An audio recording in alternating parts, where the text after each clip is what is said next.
একটা বিষয়, সেটা হচ্ছে প্রধানমন্ত্রী নরেন্দ্র মোদী তিনি গতকাল কাশ্মীরে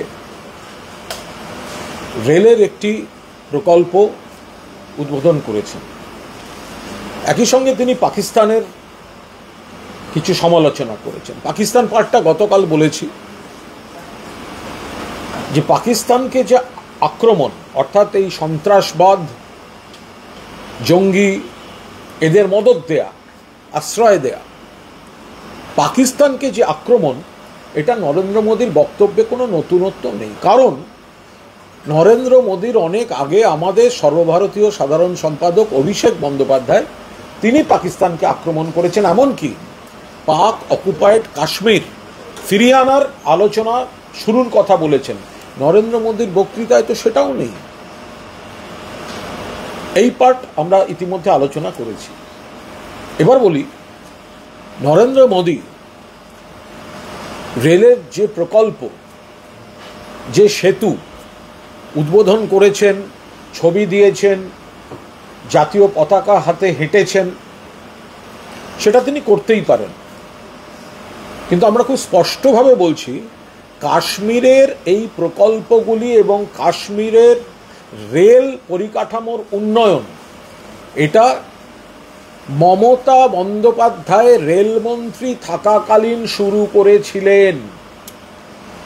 মমতা বন্দ্যোপাধ্যায় যখন রেলমন্ত্রী ছিলেন, কাশ্মীরের এই প্রত্যন্ত এলাকাগুলিতে রেল পরিকাঠামো তৈরি, সেতুর জন্য সমীক্ষা শুরু করা, নতুন রেলওয়ে প্রজেক্ট শুরু করেছিলেন মমতা ব্যানার্জি। এবং তার আনুষ্ঠানিক যে কিছু কর্মসূচি এগুলি শুরুর সেগুলিতেও মমতা বন্দ্যোপাধ্যায় তিনি সামিল ছিলেন। এই যে কাজিগুন্ড যে এলাকাটায় এগুলো হচ্ছে, অনন্তনাগ কাজিগুন্ড থেকে শুরু করে, এবং অনন্তনাগ কাজিগুন্ডের প্রথম ট্রেনটাই তখন উদ্বোধনে উপস্থিত ছিলেন সেদিন। আমি আপনাদের ছবিটা দেখাচ্ছি। এই উদ্বোধনে উপস্থিত ছিলেন তৎকালীন প্রধানমন্ত্রী doctor Manmohan Singh, UPA chairperson Sonia Gandhi এবং রেলমন্ত্রী মমতা বন্দ্যোপাধ্যায়। এবং এই ট্রেন উদ্বোধন হয়েছে ওখানে। এরপরে সেই জায়গায় যে আরও কিছু বিষয় রয়েছে, অর্থাৎ এই সেতু তৈরি, রেল পরিকাঠামো তৈরি, এই গোটা জিনিসটা কিন্তু মমতা বন্দ্যোপাধ্যায় রেলমন্ত্রী থাকাকালীন, এমনকি যদি আপনারা পার্লামেন্টের পুরনো প্রশ্নোত্তর দেখেন, তখন দেখবেন রেলমন্ত্রী মমতা বন্দ্যোপাধ্যায় লিখিতভাবে প্রশ্নেরও উত্তর দিয়েছেন। এবং সেই রেকর্ড থেকেও দেখা যাচ্ছে যে উধমপুর, শ্রীনগর, বারমুলা থেকে শুরু করে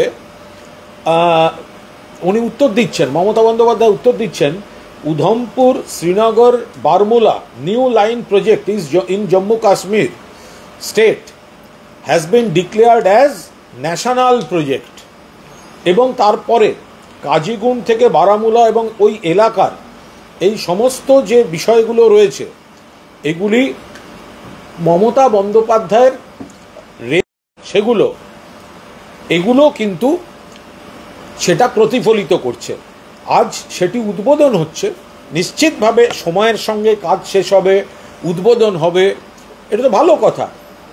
কিন্তু যিনি এই ভাবনাগুলো ভেবে গেছিলেন যে জম্মু কাশ্মীরের মতো এলাকাকে রেলওয়ে কানেক্টিভিটির মধ্যে আনতে হবে, জম্মু কাশ্মীরের মতো এলাকাকে আরও বেশি করে যোগাযোগের পরিকাঠামো বাড়াতে হবে যদি সার্বিক উন্নয়ন করতে হয় এবং প্রশাসনিক কাজেও সুবিধা হয়, সাধারণের কাজে সুবিধা হয়।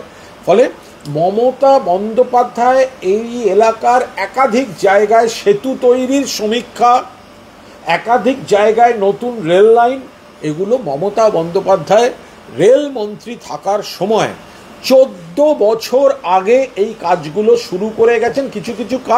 কিছু কিছু ট্রেন তিনি উদ্বোধনও করে গেছেন। ফলে আজ প্রধানমন্ত্রী যেটা উদ্বোধন করছেন, সেটা নিশ্চয়ই কালের নিয়মে কাজ শেষ হবে এবং উদ্বোধন হবে। কিন্তু ওই এলাকার কাজগুলোকে নিয়ে ভাবনা এবং শুরুটা করা ছিল মমতা বন্দ্যোপাধ্যায়। যে এই প্রসঙ্গেই যেহেতু সকাল থেকে চর্চা চলছে, বিজেপি শিবিরের বক্তব্য হচ্ছে যে শহর কলকাতাতেই তো উনি এখন একাধিক রেল প্রকল্পের জন্য জমি দিচ্ছেন না, স্টেশন তৈরি করতে। বিজেপি এত কথা বলছে কেন? মমতা বন্দ্যোপাধ্যায়ের রেল বাজেট ভাষণ, মমতা বন্দ্যোপাধ্যায়ের রেল বাজেট ভাষণগুলো পড়ুন। 2009, 2010, 2010, 2011 বা ওই সময়ের প্রশ্নোত্তরগুলো দেখুন, তাহলেই বুঝতে পারবেন যে কাশ্মীরে রেল কানেক্টিভিটি এবং রেলের কাজগুলো ওনার করা। আর কলকাতার কথা বলছেন, আপনাদের বলতে লজ্জা করছে না? মমতা বন্দ্যোপাধ্যায় রেলমন্ত্রী থাকাকালীন পশ্চিমবঙ্গে সবচেয়ে বেশি রেলে লাভ হয়েছে। নতুন ট্রেন, নতুন লাইন কোথায় ছিল? 1 লাখি বালুরঘাট এত বছর মমতা বন্দ্যোপাধ্যায় না থাকলে 1 লাখি বালুরঘাট। দীঘা তমলুক, আজকে দীঘা পর্যন্ত রেল যাচ্ছে। 2খানা রাজধানী, আগে তো একটা ছিল হাওড়া, কলকাতা হাওড়া। পশ্চিমবঙ্গ একটা রাজ্য যার 2টো রাজধানী আছে, গঙ্গার এপার থেকে একটা, গঙ্গার ওপার থেকে একটা। উত্তরবঙ্গের একাধিক, শতাব্দী থেকে আরম্ভ করে পরের পর ট্রেন বাংলার মধ্যে এবং বাংলার বাইরে। ফলে মমতা বন্দ্যোপাধ্যায় যা চেষ্টা করেছেন, যা কাজ করে গেছেন, পরে তো ফলো আপ করেনি, টাকা দেয়নি, অর্ধেকে ড্রাই করে দিয়েছে প্রজেক্টগুলোকে। এই যে মেট্রোর এত এক্সপ্যানশন, এটা মমতা বন্দ্যোপাধ্যায়ের পরিকল্পনা। ফলে মমতা বন্দ্যোপাধ্যায় রেলমন্ত্রী থাকাকালীন ঐতিহাসিক কাজ করে গেছেন। সেখানে তার মমতা বন্দ্যোপাধ্যায় তালিকাটা নিন কাজের। বলে আপনি যখন বলছেন যে মমতা বন্দ্যোপাধ্যায় এত কাজ করে গেছে, নিঃসন্দেহে মমতা বন্দ্যোপাধ্যায় রেলমন্ত্রী থাকাকালীন গোটা রাজ্যে বিভিন্ন জায়গায় বিভিন্ন রেল প্রকল্প নিয়েছে। কিন্তু যে মেট্রো প্রকল্পগুলোর এক্সটেনশন রেলমন্ত্রী থাকাকালীন মমতা বন্দ্যোপাধ্যায় তিনি করে দিয়ে গেছেন এবং সেগুলোর কাজ হয়তো কখনো কখনো ধীর গতিতে চলছে, পয়সা দিচ্ছে না সেন্ট্রাল গভর্নমেন্ট, কিন্তু রাজ্য সরকারের কাছ থেকে সেই মেট্রোর এক্সটেনশন যা রেলমন্ত্রী থাকাকালীন মমতা বন্দ্যোপাধ্যায় করে দিয়ে গেছে, সেই এক্সটেনশনের কাজ এগোতে পারছে না, রাজ্য সরকার জমি দিচ্ছে না বলে। তাহলে তো বিচারিতা করছে। একদম ঠিক নয়, একদম নয়।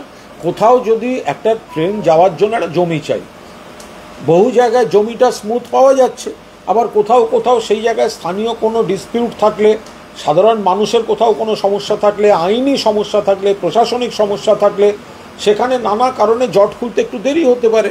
ফলে তার মধ্যে এই নয় যে মমতা বন্দ্যোপাধ্যায় সরকার বা প্রশাসনের জন্য, মমতা বন্দ্যোপাধ্যায় যেগুলো করে গেছেন তিনি তো চাইবেন আরও সেগুলো ছড়িয়ে পড়ুক। মোদী সরকারের 11 বছর পূর্ণ, দেশ জুড়ে ঢালাও প্রচারের নির্দেশ নেতা মন্ত্রী সাংসদদের।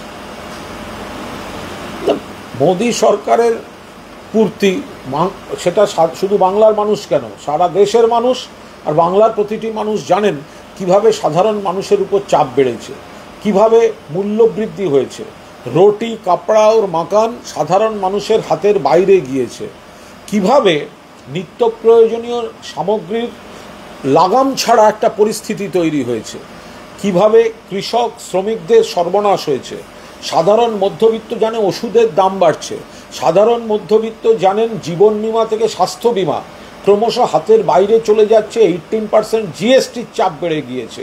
ফলে সাধারণ মানুষ যার যার সঙ্গে জড়িত, পেট্রোল, ডিজেল, কেরোসিন, রান্নার গ্যাস, জীবনদায়ী ওষুধ থেকে শুরু করে অন্য সমস্ত বিষয়ের যেভাবে মূল্য বৃদ্ধি হয়েছে, কর্মসংস্থান সংকোচন হয়েছে, পরিযায়ী শ্রমিকদের সর্বনাশ হয়েছে, বেসরকারীকরণ হয়েছে, ছাঁটাই হয়েছে, বেকারত্ব বেড়ে গিয়েছে, নজর ঘোরাতে ধর্মীয় মেরুকরণ বাড়ানো হয়েছে, যেসব রাজ্যগুলো গণতান্ত্রিকভাবে বিজেপিকে হারিয়েছে তাদের ক্ষেত্রে বৈষম্য এবং প্রতিহিংসা, তাদের প্রাপ্য দেওয়া হচ্ছে না।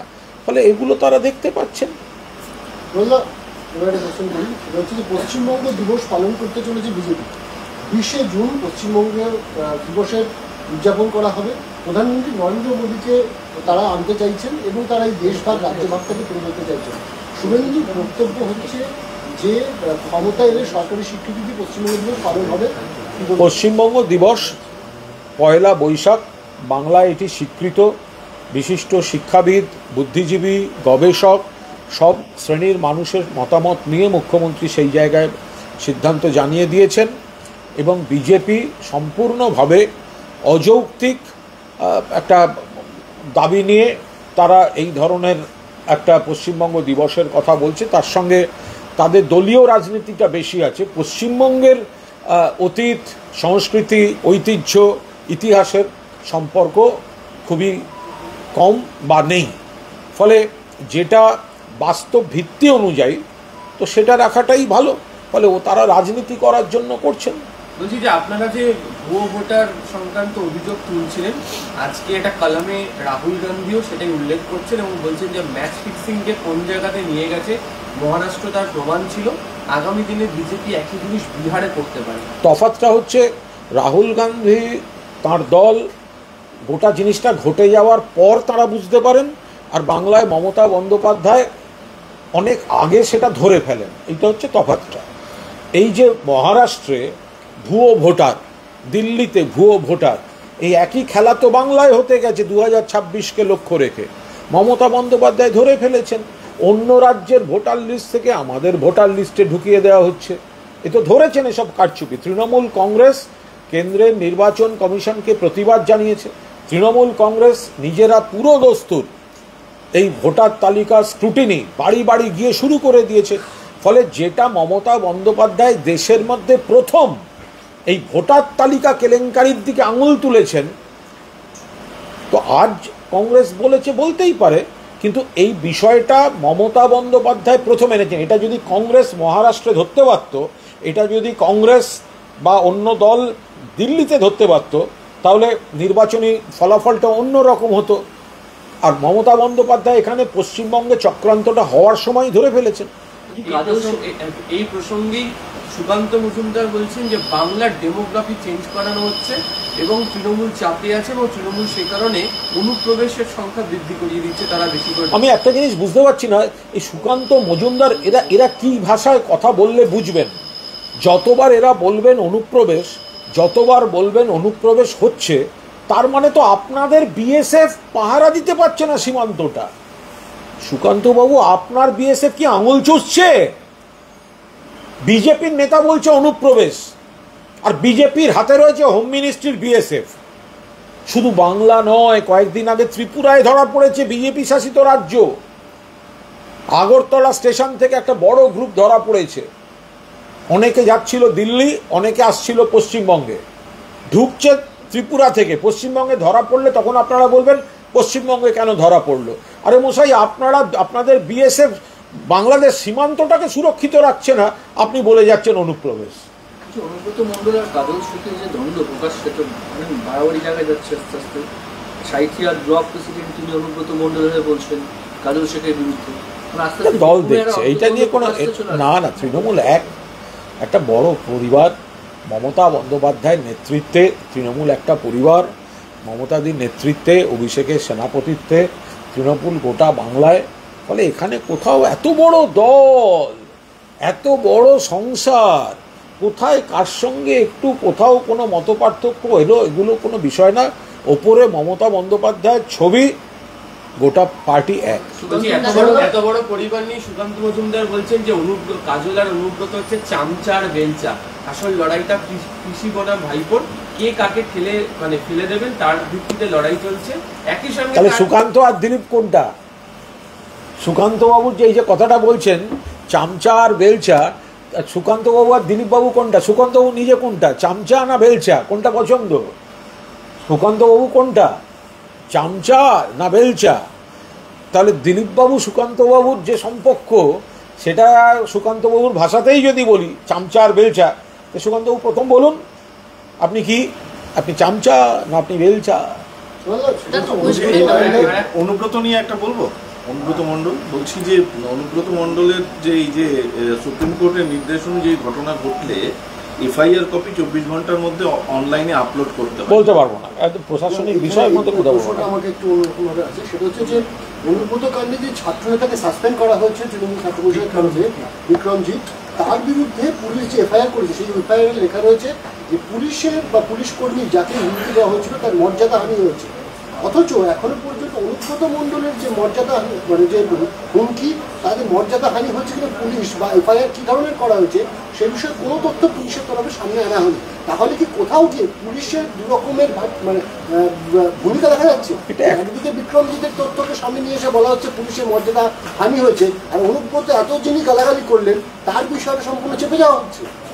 আইন বলে তো দুটো এফআইআর সামনে নিয়ে আসা উচিত। দেখুন, এটা বলতে পারবো না, এটা সম্পূর্ণ পুলিশ প্রশাসনের ব্যাপার।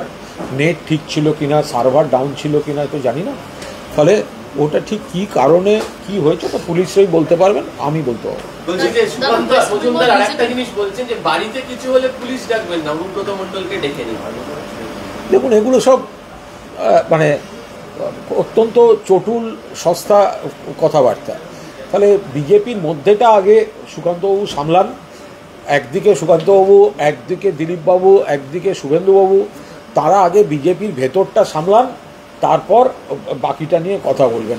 এক অনুব্রত মণ্ডল 4টি খারাপ কথা বলেছেন, পার্টি নিন্দা করছে, খুব খারাপ কথা বলেছেন, কিন্তু এক অনুব্রত মণ্ডলকে বিজেপি কত ভয় পায় সেটা কিন্তু এই প্যানিক রিয়াকশান থেকে, অনুব্রত মণ্ডল নাম শুনলেই যে প্যানিক রিয়াকশান হয় সেটা থেকে স্পষ্ট। অনুব্রত মণ্ডলের খারাপ কথা কেউ সমর্থন করছেন, আমরা নিন্দা করছি, পার্টি নিন্দা করেছে বলে 4 ঘন্টার মধ্যে প্রকাশ্যে ক্ষমা চাইতে বলা হয়েছে, কিন্তু অনুব্রত নামটা যে বিরোধীদের কাছে একটা প্যানিক রিয়াকশন তৈরি করে সেটা এনাদের এই প্রত্যেকের মুখের ভাষা শুনলেই বোঝা যাচ্ছে। এখানে একটা প্রশ্ন হচ্ছে যে তৃণমূল কংগ্রেসের ভূমিকাটা আসলে কি? কারণ অনুব্রত মণ্ডল যিনি ফোনালাপে একজন পুলিশ আধিকারিককে অকথ্য ভাষায় গালিগালাজ করলেন, তার স্ত্রী বউ টেনে, স্ত্রী মাকে টেনে, সেই জায়গায় দল তাকে ক্ষমা চাওয়ালো, তাকে সমর্থন করে। আমার একটাই কথা, আমার একটা ছোট্ট প্রশ্ন, শুভেন্দু অধিকারী গতকাল বলেছিলেন ওই মহিলা সম্মান যাত্রা, তার উত্তরে আমি বলেছিলাম আপনাদের আর্কাইভ থেকে শুভেন্দু বলছে বীরবাহা হাঁসদাকে জুতার নিচে থাকে, তো এটা দেখাবেন। আপনারা কি দেখানোর সুযোগ পেয়েছিলেন? আপনারা তৃণমূলের ক্ষেত্রে যতটা প্রশ্ন করেন আপনাদের আর্কাইভ থেকে যা যা বেরোয়, আমি তো সকলের সামনে বলেছিলাম যে এই যে অনুব্রত মণ্ডল খারাপ কথা বলেছেন, কেন এই হচ্ছে না, কেন ওই হচ্ছে না, আরে তৃণমূল বলেই 4 ঘন্টার মধ্যে ক্ষমা চাইয়েছে। শুভেন্দু অধিকারী বীরবাহা হাঁসদাকে আমার জুতার নিচে থাকে বলেছে, জঙ্গল কন্যা বীরবাহা হাঁসদাকে ক্ষমা চেয়েছে। আপনাদের রিপোর্টিং কোথায় ছিল? আপনাদের প্যাকেজিং আর্কাইভ এখন কোথায় থাকে?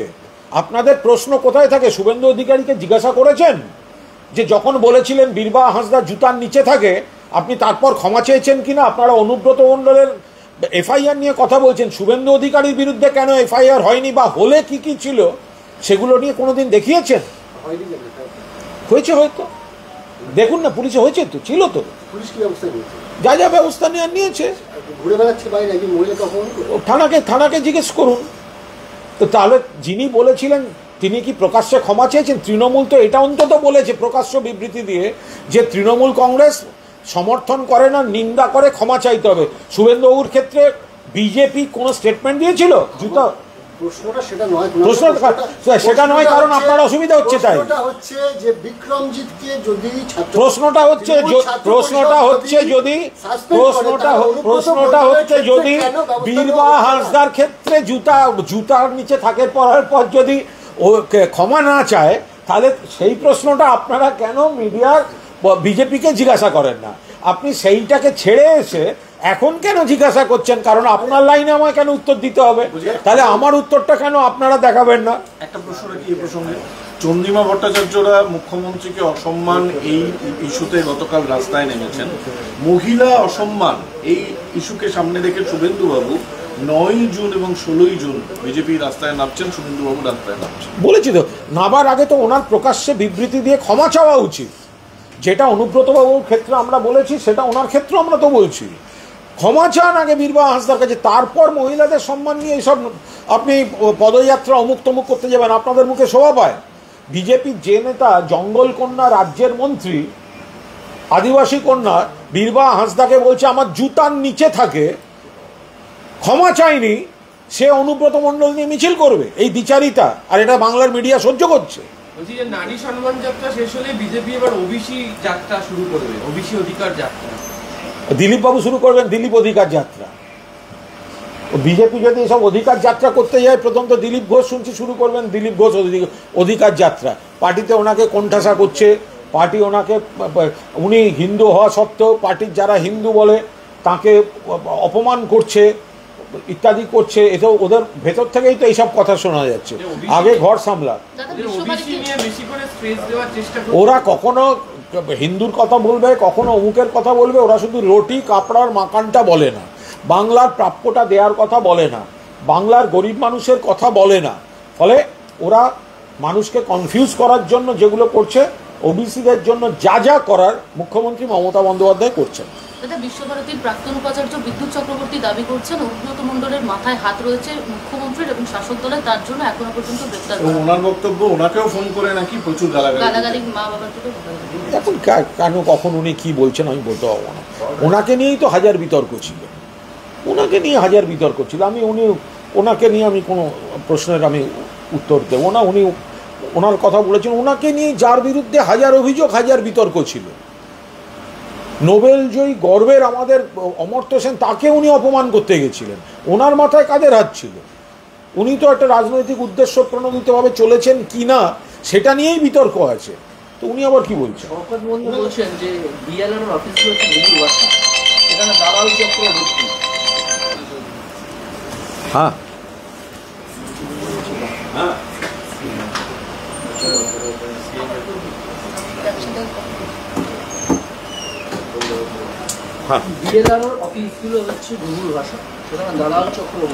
দেখুন এটা আমি একটা কথা বলি, না না সেটা হতেই পারে যে কোনো জায়গায় সরকারি কাঠামো অনেক দূর পর্যন্ত, এবং সরকারি কাঠামোর মধ্যে এমন অনেক ব্যক্তি রয়েছেন যারা অনেক আগে থেকে চাকরি করছেন, এবং তাদের মধ্যে এমন অনেকে রয়েছেন যারা এই সরকারের শুভানুধ্যায়ী নন, যারা সরকারকে বিব্রত করলে, মানুষের ক্ষোভ বাড়িয়ে দিলে রাজনীতি করা যায়। কিছু অংশ তো রয়েছেন যারা ঘোষিতভাবে অন্য দল টল করেন। ফলে প্রচুর মানুষ সরকারি কর্মী ভালো কাজ করেন, জনগণকে ভালো পরিষেবা দেন। আবার কিছু কিছু জায়গায় দীর্ঘদিন ধরে চলে আসা ঘুঘুর বাসা, যেগুলো এখনও ভাঙা সম্ভব হয়নি, সেই কয়েক যুগ ধরে চলে আসা, তো সেরকমই কোনো কথা বলেছেন। সরকারি কর্মচারী মানেই তো সবাই সরকারের শুভানুধ্যায়ী, এটা ভাবার কোনো কারণ নেই। মোদী সরকারের প্রশ্নটা করেছে, এটা আপডেট হচ্ছে যে 10ই জুন 11 বছরের বর্ষপূর্তি মোদী সরকারের সেটা পালন করতে চায় হচ্ছে বিজেপি, করবে। তার সঙ্গে বর্ষপূর্তি করতে গিয়ে বলবে বর্ষপূর্তির অন্যতম এজেন্ডা ছিল বাংলার বকেয়া না দেয়া। বর্ষপূর্তিতে বলবে আমরা গর্বের সঙ্গে বলছি বাংলার কর তুলে নিয়ে গেলেও, ট্যাক্স তুলে নিয়ে গেলেও বাংলার বকেয়া 1,70,000 কোটি টাকা দিইনি। বর্ষপূর্তিতে বলতে হবে বাংলার 59 লক্ষ জব কার্ড হোল্ডারকে 3,700 কোটি টাকার আমরা দিইনি, যেটা মমতা বন্দ্যোপাধ্যায়কে দিতে হয়েছে। বর্ষপূর্তিতে বলতে হবে যে আমরা আবাসের টাকা দিইনি, মমতা বন্দ্যোপাধ্যায় বাংলার বাড়ি থেকে দিচ্ছেন। বর্ষপূর্তিতে বলতে হবে বাংলা আমাদের ভোটে হারিয়েছে বলে আমরা প্রতিহিংসা, কুৎসা, এজেন্সি এইসব পলিটিক্স করেছি। ফলে ওনাদের এই তাসের ঘরের মতো 26-এ বিজেপি পুরোপুরি ভেঙে পড়ে। এবং এই কারণে প্রধানমন্ত্রী, স্বরাষ্ট্রমন্ত্রী ফের রাজ্যে আসছেন 1 মাস ধরে বিজেপি শীর্ষ নেতৃত্বকে। বিজেপি অনেক রকম লোক গেছে, তো এখনো অনেক রকম লোক বিজেপিতে গেছে। তো বিজেপিতে আবার কেউ কেউ দেখবেন ন্যাড়া হয়ে বসে আছে, ঠিক আছে? ও ন্যাড়া মাথাতেও যদি কোথাও থাকে 2-4 গাছা চুল, 26-এ সেখানেও গজাবে ঘাসফুল। ফলে বিজেপির আর অন্য কিছু নেই। যারা ন্যাড়া হয়ে আছে, যে মমতা বন্দ্যোপাধ্যায় যতদিন থাকবেন সব ন্যাড়া হবেন বলে সব দেখা যায় মাঝে মধ্যে, তো ন্যাড়া মাথায় কারুর যদি থাকে 2-4 গাছা চুল, কারুর যদি ন্যাড়া মাথায় থাকে 2-4 গাছা চুল, 26-এ সেখানেও ঠিক গজাবে ঘাসফুল। বিজেপি বলে কিছু থাকবে। উনি যে মন্তব্যগুলো করেছিলেন তার বিরুদ্ধে একটা এফআইআর হয়েছে, এদিকে হাইকোর্টেও আপনারা যাচ্ছেন এই বিষয়ে? এই বিষয়ে আমি কোনো মন্তব্য করছি না, কিন্তু যারা মুখ্যমন্ত্রীকে কালিমালিপ্ত করতে, ব্যক্তিগতভাবে চরিত্র হনন করতে, ডাহা মিথ্যা লিখে কুৎসিত সমস্ত প্রচারে গিয়েছিলেন, তাদের বিরুদ্ধে আইনি ব্যবস্থা দরকার এবং সেই আইনি ব্যবস্থা হবে। এবং তৃণমূল কংগ্রেসের দায়িত্বশীল যেখানে যত কর্মী আছেন তারা নিশ্চিতভাবে যে বা যারা মুখ্যমন্ত্রীকে, যে বা যারা আমাদের নেতা অভিষেক বন্দ্যোপাধ্যায়ের শৈশবের ছবি, তার বাবা অমিত বন্দ্যোপাধ্যায় এবং মা লতা বন্দ্যোপাধ্যায়ের সঙ্গে ছবি অপব্যবহার করে মুখ্যমন্ত্রীর নাম জড়িয়ে কুৎসা করছে, অন্যান্য কুৎসা করছে, স্থানীয় আমাদের আইনজীবী যারা আছেন তাদের সঙ্গে কথা বলে থানায় সব অভিযোগ করুন এবং পুলিশকে অনুরোধ করব এদের অবিলম্বে ধরে ধরে আইডেন্টিফাই করে এদের বিরুদ্ধে আইনি ব্যবস্থা নেওয়া হোক। সেটা হচ্ছে যে সিঁদুর যে অপারেশন, সেই সিঁদুর অপারেশনের আজকে 1 মাস পূর্ণ হলো এবং এই পরিস্থিতিতে পাণ্ডবেশ্বরের এমএলএ যে বক্তব্য রেখেছিলেন আমরা তো সারা রাজ্যের বিভিন্ন থানায় থানায় এফআইআর করা হচ্ছে, কার্যত একটা রাজনৈতিক বিতর্ক তৈরি করা হচ্ছে। এটাকে কি বলবেন? কিছুই বলবো না, তার কারণ হচ্ছে এটা তো তৃণমূল কংগ্রেস একমাত্র দল যে পাণ্ডবেশ্বরের বিধায়ক এই কথাটা বলার পর তৃণমূল সঙ্গে সঙ্গে কন্ট্রাডিক্ট করে বলে দিয়েছে এটা পার্টি লাইন নয়, ওনার বক্তব্য পার্টি অনুমোদন করে না। মমতা বন্দ্যোপাধ্যায় স্পষ্ট বলে দিয়েছেন যে আমরা অপারেশন সিন্দুর নিয়ে কোনো রাজনীতি করব না, আমরা সেনাবাহিনীর পাশে আছি, আমরা এই সময় কেন্দ্রের যা কেন্দ্র করবে আমরা তার সঙ্গে আছি, আমরা কোনো অবস্থায় এই নিয়ে রাজনীতি করব না। পার্টি স্ট্যান্ড মমতা ব্যানার্জি বলে দিয়েছেন, অভিষেক ব্যানার্জি বলে দিয়েছেন। এরপরে ব্যক্তিগতভাবে যদি কেউ বলেন আমরা সেটা সম্পূর্ণভাবে ডিজোন করেছি, এই অবাঞ্ছিত মন্তব্য আমরা জানিয়ে দিয়েছি, এর সঙ্গে পার্টি লাইনের সম্পর্ক। এইটা বিজেপি করে দেখাক না, এটাও তো অন্য কেউ করতে পারছে না। আমাদের কেউ পার্টি লাইনের বাইরে কথা বললে তৃণমূল তো সঙ্গে সঙ্গে কন্ট্রাডিকশন দিচ্ছে। বিজেপি কখনো ম্যাডাম কুরেশিকে নিয়ে মন্তব্য করছে, ওদের কেউ কেউ সোশ্যাল মিডিয়া বা ইত্যাদি, কখনো ওটা থেকে রাজনৈতিক ফায়দা তোলার চেষ্টা চলছে, কখনো সিঁদুরকে একটা অন্যভাবে ব্যবহার হচ্ছে, কখনো এই হচ্ছে। তো বিজেপিতে তো এসবের বালাই নেই, কিন্তু তৃণমূলের স্ট্যান্ড যে অপারেশন সিঁদুর নিয়ে আমরা রাজনীতি করব না, হয়ে গেল। এরপরে কে এমএলএ কোথায় কি বলেছে আসছে কোথায় এসব আলোচনা। আপনার মধ্যে যে রুল জারি হয়েছিল আজকে আপনি মানিকতলা থানা মারফত নোটিশ পেয়েছেন, নারকেলডাঙ্গা থানা মারফত আদালত অবমাননা, একটু ওই চাকরি প্রার্থীরা আদালতের কাছাকাছি কোনো জায়গায় কোনো বিক্ষোভ করেছিলেন, তো সেই জন্য একটা ওই মামলায় আমি কলকাতা হাইকোর্টের যে রুল ইস্যু করার কথা ছিল, হ্যাঁ আমি সেটা পেয়েছি। আমি আমার স্থানীয় থানা মারফত ওটি আমাকে দেওয়া হয়েছে, আমি সেটা পড়েছি এবং সেখানে যা যা অভিযোগ লেখা আছে চিঠিটিতে আমি দেখেছি। আমাকে বলা হয়েছে 16ই জুন বেলা 12:30টায় 3 মাননীয় বিচারপতির যে বিশেষ বেঞ্চ ঠিক 12:30টায় সশরীরে উপস্থিত থেকে উত্তর দিতে এবং আদালতের অনুমতি ছাড়া আদালত থেকে না বেরোতে। তো ফলে আমি সেদিন কোর্টে যাব, আদালতকে আমি বিচার ব্যবস্থাকে পূর্ণ শ্রদ্ধা করি, আমি ঠিক সময় মতো যাব এবং আদালতের অনুমতি নিয়েই আমি সময় মতো বেরোব। আমি আবার বলছি আমি কোনো অন্যায় করিনি, আমি সেদিন ছিলামই না, আমি চিঠি পেয়েছি, আমি আদালতকে শ্রদ্ধা করি, আমাকে যা বলা হয়েছে আমি সমস্তটা মানব, আমি আমার নির্ধারিত সময়ে আদালতে যাব এবং আদালতের অনুমতি নিয়েই আমি আদালত থেকে বেরোব।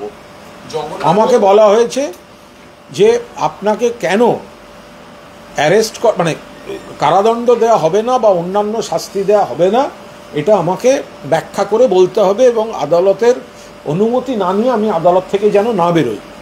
আমি আদালতের প্রতি পূর্ণ আস্থা জানিয়ে পূর্ণ আত্মবিশ্বাসের সঙ্গে আমি বলছি আমাকে কেন গ্রেফতার করা হবে না এবং আমাকে কেন অন্য শাস্তি দেওয়া হবে না, সেটা আমি বিনয়ের সঙ্গে সসম্মানে আইনি ভাষায় আদালতকে পেশ করব এবং আদালতের অনুমতি নিয়েই আমি আদালত থেকে বেরিয়ে আসবো। তৃণমূল সরকার ক্ষমতা আসার পর বাংলার পরিকাঠামোগত উন্নয়নের মধ্যে সবচেয়ে ভালো এবং উল্লেখযোগ্য ছিল রাস্তা, কিন্তু গত কয়েকদিন ধরেই দেখা যাচ্ছে। আমি দেখেছি দুপুরের কপিটা দেখেছি, আমি দুপুরের কপিটা দেখেছি, আজকে ছুটির দিন কপি কম আছে, সেই জন্য কোনো রাস্তাঘাট ব্রেকিং নিউজ বলে যাচ্ছে গর্ত ইত্যাদি, এবং খবরের চাপের দিন ওগুলো একটু দিতে হয়। অত্যন্ত ভালো কাজ হয়েছে রাস্তায়, কিন্তু কিছু কিছু ক্ষেত্রে রাস্তা আবার খারাপ হয়ে যায়, কিছু কিছু ক্ষেত্রে হয়তো কোনো জায়গায় ওই এলাকাতেই দেখবেন আরও 4টে রাস্তা হয়তো ভালো আছে, কোনো কারণে একটার কিছু অংশ খারাপ হয়েছে। নিশ্চিতভাবে সংবাদ মাধ্যম সেটা তুলে ধরলে দৃষ্টি আকর্ষণ হয়, স্থানীয় মানুষ প্রশাসনকে জানালে দৃষ্টি আকর্ষণ হয়, প্রশাসনও নজর রাখে, সেগুলো নিশ্চয়ই যেগুলো সারানোর দরকার প্রশাসন সারাবে। জগন্নাথ মন্দিরের প্রসাদ পাঠানো খেলা মেলা দুর্গাপুজোতে এত টাকা সরকার একদম না, একদম না, খেলা মেলা দুর্গাপুজো প্রতিটির সঙ্গে এত মানুষের আয় জড়িত, এতগুলি কর্মসংস্থান জড়িত যে করোনার সময় সারা বাংলার আয় কমে গেছিল মাথাপিছু, পশ্চিমবঙ্গের মাথাপিছু রোজগার ব্যক্তি পরিবার পিছু বেড়ে গেছিল। ফলে খেলা মেলা পুজো বলে যেগুলিকে লঘু করে দেখানোর চেষ্টা হয় তার প্রত্যেকটির সঙ্গে কত রকমভাবে কত শ্রমজীবী মানুষের বা অন্য মানুষের কর্মসংস্থান জড়িত সেগুলোকে লঘু করে দেখা ঠিক না। তার পাশাপাশি রাস্তা আলো জলে সমস্ত রকম চেষ্টা হচ্ছে, কাজ হচ্ছে। আবার কেন্দ্রীয় সরকারও বিপুল টাকা বকেয়া রেখেছেন, ফলে সেজন্য সবসময় ইচ্ছা থাকলেও সব কাজ হয়তো একসঙ্গে করা যায় না। প্রায়োরিটি দিতে হয় সাধারণ মানুষ, প্রান্তিক মানুষের সামাজিক সুরক্ষা, অর্থনৈতিক সুরক্ষার উপর।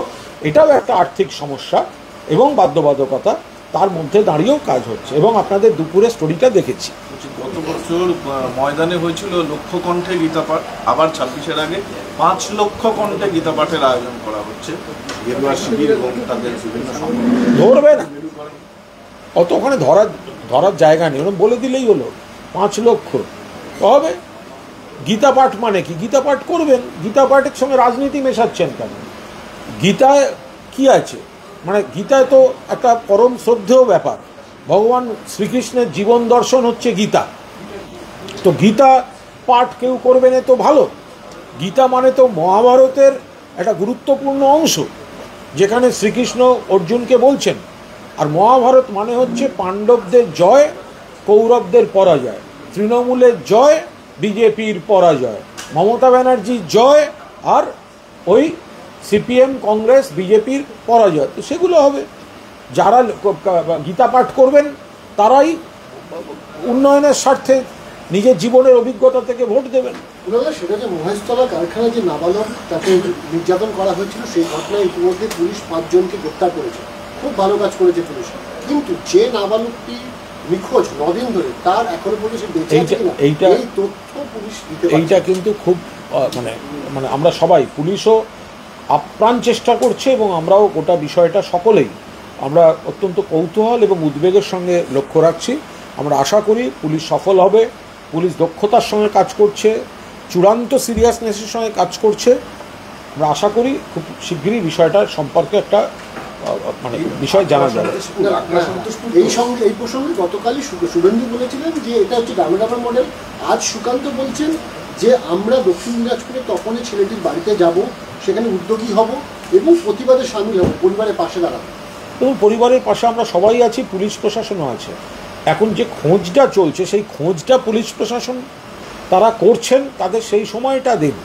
এরকম অনেক কিছু হয়েছে যে অনেকের ক্ষেত্রে এরকম পুলিশ তো ধরে এনেছে বা পুলিশ সন্ধান পেয়েছে। তো এখানেও নিশ্চিতভাবে পুলিশ কাজ করছে, প্রশাসন কাজ করছে। ফলে এর মধ্যে রাজনীতি ঢুকিয়ে লাভ নেই, এই ঘটনার সঙ্গে রাজনীতির কোনো সম্পর্ক নেই। গুজরাটে যে বাচ্চা ছেলেটি বিজেপি শাসিত রাজ্যে সেখানে গিয়ে অত্যাচারিত হচ্ছিল, সেই প্রসঙ্গে এটাও উঠে আসছে যে কাল্লার বাচ্চা এবং সে ছোট নাবালক, সে হচ্ছে শ্রমিক, শিশু শ্রমিক, তাকে যেতে হলো গুজরাটে। পরিযায়ী শ্রমিকের তথ্যটা আবার খাড়া করা হচ্ছে বিজেপির তরফে, মহেশতলার ক্ষেত্রেও তাই। আমি আরেক জিনিস বুঝতে পারছি না, কিছুতেই বুঝতে পারছি না, এই যে বিজেপি বলে অন্য রাজ্যে কেন বাংলার লোকজন কাজ করতে বা চাকরি সূত্রে বা সেখানে যায় কেন? আরে বাংলায় অন্য রাজ্যের যে এতগুলি মানুষ আছে তার কি হবে? তাহলে তারা ফিরেই যান সবাই, সেই জায়গাগুলো ফাঁকা হবে, বাংলার ছেলেরা ফিরে আসবে। তো ভিন রাজ্য থেকে বাংলায় যে এত মানুষ কাজ করতে আসছেন, তো সেটা পরিযায়ী হচ্ছে না। বাংলা থেকে কি নতুন যাচ্ছেন নাকি কেউ কাজ করতে? হয়তো এরম হয় যে একটা এলাকার সবাই হয়তো ওখানে যায়, হয় আবার অনেকে বংশানুক্রমিক যায়, অনেকে একটা কাজ করতে করতে আর একটা চাকরির সুযোগ তৈরি হলো, এলাকা থেকে আত্মীয় কাউকে নিয়ে গেল, এভাবে হয়। কিন্তু আপনারা যদি বলেন বাংলা থেকে কেন যাচ্ছে, কি হঠাৎ যাচ্ছে নাকি? বাংলা থেকে যদি আইটির এত ছেলে মেয়ে বাইরে গেছে, কেন গেছে? সিপিএম পশ্চিমবঙ্গে কম্পিউটার ঢুকতে দেবো না, ইংরেজি তুলে দেবো বলেছিল, কয়েকটা জেনারেশন শেষ হয়ে গেছে। তো ফলে আইটি এক গাদা ছেলে মেয়েকে বাইরে চলে যেতে হয়েছে মেধাবীদের। তা আপনারা যদি আজকে বলেন যে বাংলার লোকে কেন বাইরে আছে, তাহলে বাইরের লোক যে বাংলায় আছে সেটা আপনারা দেখতে পাচ্ছেন না? বলছি জগন্নাথ মন্দির নিয়ে বিজেপি যে সবাই ভারতে আছে। প্রসাদ নিয়ে জগন্নাথ মন্দিরে বিজেপি যে বিতর্কটা তৈরি করছে, গতকালও রাজ্যের সরকারের তরফ থেকে জবাব দেওয়া হয়েছে, এটাকে নিয়ে কি রাজনৈতিক অযথা একটা বিতর্ক? এটা নিয়ে কোনো বিতর্কই নেই। শুভেন্দুবাবুর বাড়ির থেকে 30 কিলোমিটার দূর, এখনো প্রণাম করতে যাওয়ার সময় হলো না, শুধু প্রথম দিন থেকে কুৎসা করে গেলেন। ইন্দ্রনীল সেন তো কাল সাংবাদিক বৈঠক করে পরিষ্কার বলে দিয়েছেন, বাড়ি বাড়ি যেটা যাবে সেটা জগন্নাথ মন্দিরের প্রসাদ, দীঘার প্রসাদই যাবে। এবার প্রসাদটা কিভাবে যাবে সেটাও তো পরিষ্কারভাবে ইন্দ্রনীল সেন বলে দিয়েছেন।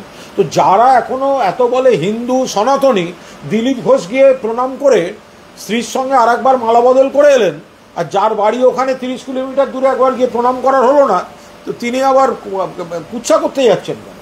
বললাম আরজি করে নিহত তরুণীর বাবা মা তারা আজকে ফের সিবিআই বিরুদ্ধে মুখ খুলেছে এবং তারা বলছে যে মেয়ের 10 মাস হয়ে গেলে মোবাইলটাই এখন পর্যন্ত খুলে উঠতে পারবে সিবিআই, তাতে কী কী তথ্য রয়েছে সেটাও তারা প্রকাশ্যে আনতে পারে। সিবিআই ঠিকমতো কাজ করে কিন্তু সরব হচ্ছে না। কিছুই বলবো না, ওনাদের কবে কি মনে হয় ওনাদের ব্যাপার। ওনারাই তো সিবিআই ডেকে এনেছেন, ওনাদের মামলায় সিবিআই এসছে।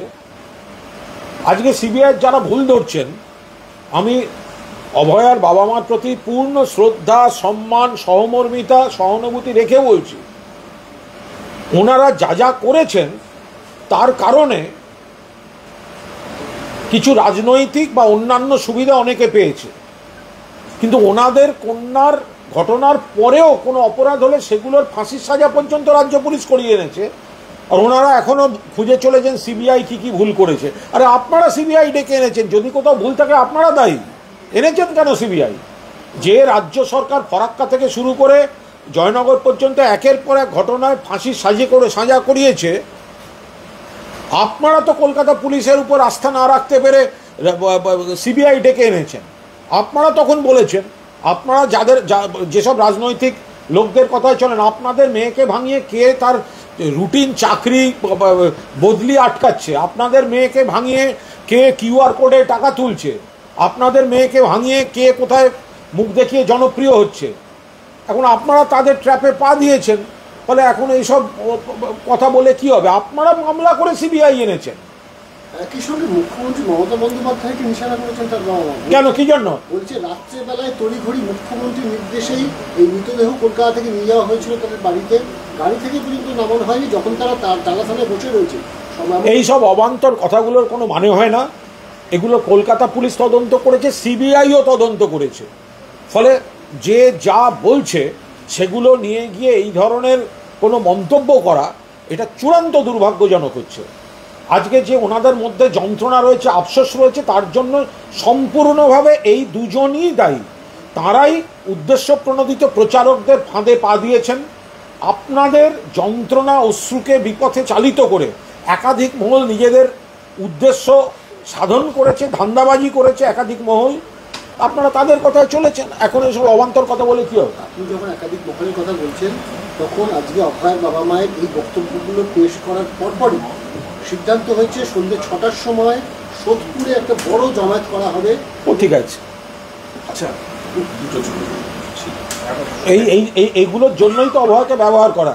আপনি দেখবেন ওখানে কারা যাবে, যারা যাবে তারা দুদিন বাদে গিয়ে বলবে আমরা জমায়েত করেছি বলে আমাদের বদলি করা হয়েছে। যারা যাবে তাদের কাহিপে নিগাহে কাহিপে নিশানা। অভয়ার আবেগটাকে নিজেদের ধান্দার ইয়েতে অনেকে ব্যবহার করছেন। আমি কারোর সকলকেও বলছি না, কারোর নাম করেও বলছি না। আপনারা তো এদেরকে বুঝিয়ে সিবিআই আনিয়েছেন, এখন আবার মিটিং মিছিল করছেন কেন? সিবিআই তো আপনারা এনেছেন। সোদপুরে করে কি হবে?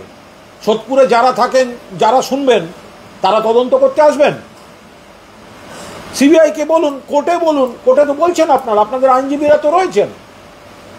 আপনারা অবান্তর সন্দেহ ছড়াচ্ছেন, আপনারা অবান্তর কুৎসা ছড়াচ্ছেন, আপনারা উদ্দেশ্য প্রণোদিত রাজনৈতিক বিষ ছড়াচ্ছেন। কোথাও কিছু প্রমাণ করতে পারছেন না, এক একটা দিনে এসে আপনারা সমাবেশ করছেন। আপনাদের ছবি তোলার ইচ্ছে হয়েছে, আপনারা সমাবেশ করছেন। আচ্ছা একটা দুটো ছোট ছোট আছে। বলছি কাকদ্বীপের ভোটার তালিকায় দেখা যাচ্ছে যে বাংলাদেশের অগাস্ট আন্দোলনের একজন নাগরিক, ওনার নাম হচ্ছে নিউটন দাস, যার সঙ্গে স্থানীয় শাসক দলের বহু ছবি রয়েছে নেতাদের। ও বোঝা মুশকিল। একটা পাড়ায় যদি কেউ এসে ঢোকে, আমার পাড়ায় একজন একটা বাড়ি কিনে এসে ঢুকছে, আমি কি করে জানবো সে কেউ কোথার থেকে এসে ঢুকছে? সে যদি বিএসএফ ছেড়ে দেয় বা সে যদি মানে জলপথে, স্থলপথে বা অন্তরিক্ষে কোনোভাবে কলকাতায় এসে ঢুকে বসে থাকে, তা কোনোভাবে যদি আমার পাড়ায় কেউ কোনো বাড়ি কিনে আসে, তো আমার সঙ্গে দেখা হলে আমি আলাপ করবো। আমি কি তার প্রথমেই ঠিকুজি কুষ্টি জানতে যাবো নাকি? আজব কথা। বাইরের লোক যদি ঢুকে থাকে তার পুরো দায়িত্ব বিজেপি আর বিএসএফের। অনুব্রত মণ্ডলের গ্রেপ্তারের দাবিতে ছবিতে জুতোর মালা করে রাস্তা অবরোধ করলো হাওড়ায় সিপিএমের মহিলা সংগঠন। তা এরা কোথায় থাকেন? এই যে সিপিএমের মহিলা সংগঠন, এরা কোথায় থাকেন যখন বানতলায় অনিতা দেওয়ান ধর্ষণ এবং খুনের পর এই জ্যোতি বসু বলেছিলেন এরকম তো কতই হয়। সিপিএমের মহিলা কমরেডদের বলছি, জ্যোতি বসুর ছবিতে একটা জুতোর মালা পরান না। আপনাদের জ্যোতি বসু ছিলেন তো, অনিতা দেওয়ান ধর্ষণ এবং খুনের পর বলেছিল এরকম তো কতই হয়।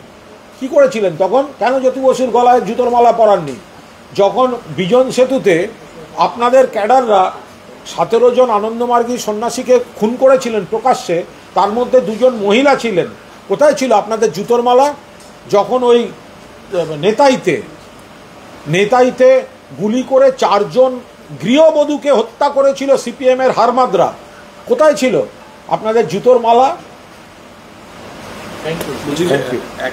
আমি আলাদা করে নিয়ে না, কিছু না, বলে ফেলো। হ্যাঁ, বলছি যে এবার তৃণমূলের বিরুদ্ধে তৃণমূল সরব হলো মালদায়। তাদের অভিযোগ হচ্ছে যে বন্যা বিপর্যস্তদের খিচুড়ি খাওয়ানোর যে বরাদ্দ টাকা, সেই টাকাও মানে লুট করা হয়েছে। এটা কোনো কথার কথা হলো? কোথায় কি হয়েছে, আদৌ হয়েছে কি না, একটা কথা বলে দিল তার উত্তর দিতে হবে, এর কোনো মানে আছে নাকি? ধন্যবাদ।